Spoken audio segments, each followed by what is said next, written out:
d'examiner certains documents, notamment le rapport d'activité sur la mise en œuvre de la feuille de route de l'A1, les projets de protocole additionnel devant régir chacun des 3 piliers, ainsi que les sessions confédérales des parlements. Il vous reviendra également d'approfondir les réflexions sur les acquis et les perspectives de cette alliance pour diligenter la réalisation des objectifs du traité conformément aux orientations du Collège des chefs d'État. L'occasion pour le président de la transition, chef de l'État, président de la Confédération des États du Sahel, de saluer au nom de ses pairs les ministres des 3 pays pour leur engagement constant au service de la réalisation des objectifs de la Confédération et de mettre l'accent sur l'espoir que suscite l'Alliance des États du Sahel auprès des populations malgré le terrorisme et bien d'autres actes de sabotage. Des constats qui, selon lui, appellent à plus de vigilance. Depuis sa création, la Confédération AIS suscite un grand espoir auprès de nos populations.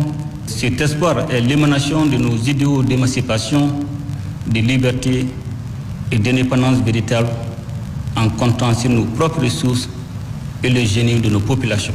En dépit des critiques et conclusions hâtives de ceux qui perçoivent le Sahel comme un espace de misère et d'instabilité, notre confédération, de par ses énormes potentialités, commence à s'imposer sur la scène africaine et internationale.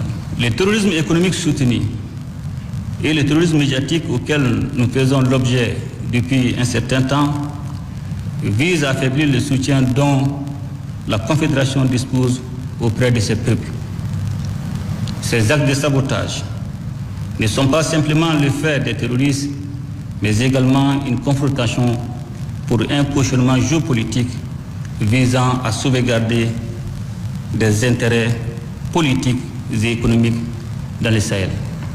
Ce constat nous impose donc de redoubler d'efforts et de vigilance. Malgré les obstacles, la Confédération des États du Sahel, Sangoïta, poursuit donc sa marche souveraine et continue de bénéficier de la confiance des populations auxquelles le président de la Confédération a rendu un vibrant hommage.